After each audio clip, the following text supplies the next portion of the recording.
Entre 4 et 9 millions de morts depuis 1993. Certains vont même bien au-delà de ces chiffres jusqu'à parler de 12 millions de morts. Un génocide incontestable selon l'ONU et pourtant un génocide dont certains n'ont probablement jamais entendu parler. C'est le conflit le plus meurtrier après la Seconde Guerre mondiale. Et ça, ce sont les Nations Unies qui le disent. Alors pourquoi on n'en parle pas? Simplement parce qu'il y a beaucoup trop d'intérêts en jeu. Le conflit du Congo est un conflit africain sur fond de velléité occidentale, notamment anglo-saxonne, des anglo-saxons qui voulaient faire main basse sur les richesses du Congo. Ces journalistes congolais s'interrogent à juste titre sur le traitement médiatique et politique du chaos que subit encore aujourd'hui le peuple congolais. Comment et pourquoi des millions de morts ont ainsi pu être passés sous silence, si peu documentés, et comment se fait-il que la communauté internationale ait si peu réagi? Il ne faut pas qu'on oublie que les gros groupes médiatiques sont toujours financés. Il y a énormément de lobbying derrière les médias et je pense que, étant donné l'implication et les profits, les gros profits que font aujourd'hui les multinationales occidentales sur le sous-sol congolais, mettre la lumière sur ce qui se passe au Congo, je pense que c'est juste pas bon pour les finances, c'est pas bon pour le profit. En gros, aujourd'hui, on peut clairement affirmer que tous les pays industrialisés et la grande majorité des multinationales ont un intérêt quant aux ressources énergétiques et aux minerais présents en RDC.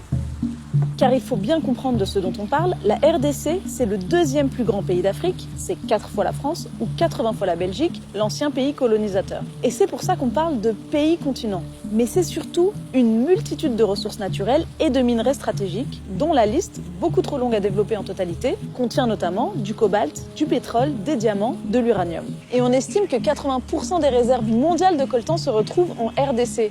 Et ce minerai-là, on en profite tous, puisqu'il est présent dans tous nos objets électroniques du quotidien, nos ordinateurs, nos voitures et nos téléphones portables. Quand je dis une minute de silence, quand tu m'appelles sur mon phone en mémoire des Congolais morts pour mon iPhone, c'est que c'est vrai, même moi, j'en ai un dans ma poche, sans lequel je pourrais pas vivre. Mais par moment, c'est important que je pense aux personnes qui ont versé leur sang pour ça. Beaucoup d'États sont impliqués et gagnent au maintien de l'instabilité au Congo. Quand on voit l'importance du coltan dans les enjeux de concurrence entre multinationales, on comprend qu'il n'y a aucun pays industrialisé qui pourrait affirmer, d'ailleurs ils préfèrent ce terme, qui pourrait affirmer qu'aujourd'hui il n'y a pas de lien, ils n'ont pas de commerce avec le Congo. Mais alors vous me direz, ok, c'est un pays riche en ressources naturelles, comme d'autres pays en Afrique, mais quel rapport avec le génocide ou les massacres de population ?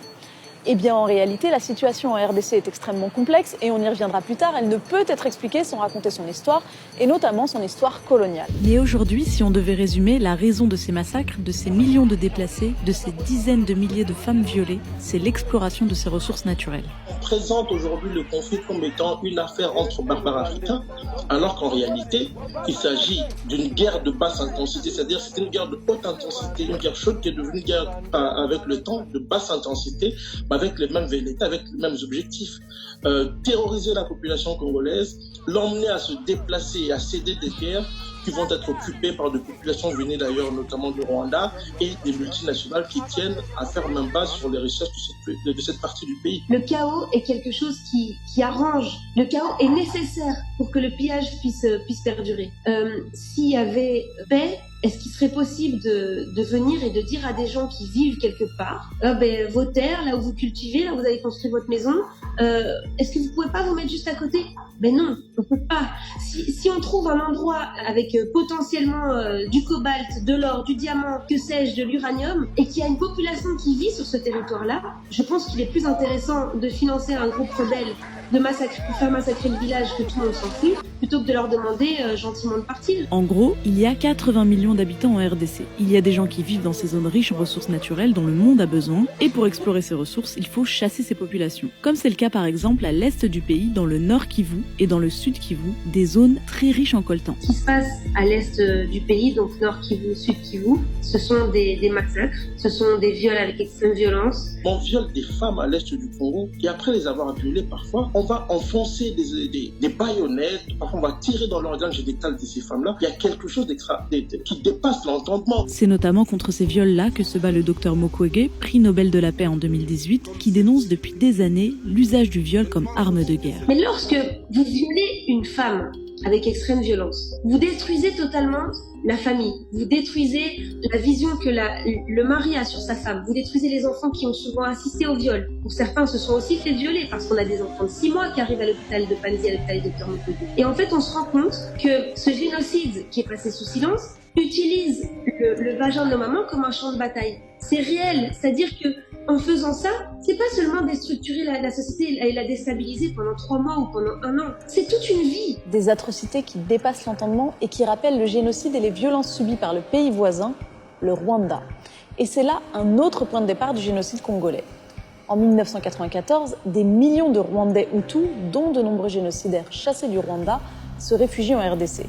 Des terres sont accaparées par l'armée rwandaise, des massacres sont perpétrés comme au Rwanda, et des viols sont commis avec extrême violence. Donc on a toute une série de facteurs liés à la fois à la fuite des génocidaires, mais aussi à leur instrumentalisation après, qui va expliquer l'installation de la violence. Mais en réalité, cette violence extrême que connaît le peuple congolais remonte bien plus loin dans son histoire, et notamment dans son histoire coloniale. Depuis le 19e siècle, il a été l'objet de tous les appétits. Une première phase qui était autour des richesses liées au caoutchouc et qui a donné un vrai désastre au Congo, puisque ça a été une des colonisations les plus dures, une des colonisations les plus barbares. Et là encore, des millions de morts, 5 à 8 millions, peut-être même 10. L'une des conquêtes coloniales les plus sanglantes du 19e siècle. Adam Hochschild, journaliste américain qui a publié une enquête sur la colonisation du Congo belge, parle d'Holocauste oublié. Il raconte la barbarie du roi belge Léopold II qui, pour faire prospérer le commerce d'ivoire et de caoutchouc, met en place une exploitation impitoyable. Esclavage, déportation, travail forcé, flagellation, torture et mutilation avec l'une des plus répandues, les mains coupées. Voilà plus d'un siècle que les Congolais subissent massacre sur massacre, génocide sur génocide, que le monde entier profite de leurs richesses pendant qu'eux figurent parmi les plus pauvres de la planète. Et aujourd'hui encore, la situation chaotique dans laquelle tentent de survivre certaines populations congolaises est la conséquence directe de nos modes de vie. C'est à cause de ça ce qui est en train de se passer au Congo. Les gens sont massacrés pour cette course au profit. Tant que dans ce monde, l'argent passera avant l'humain, je ne vois pas comment est-ce que les choses pourraient changer.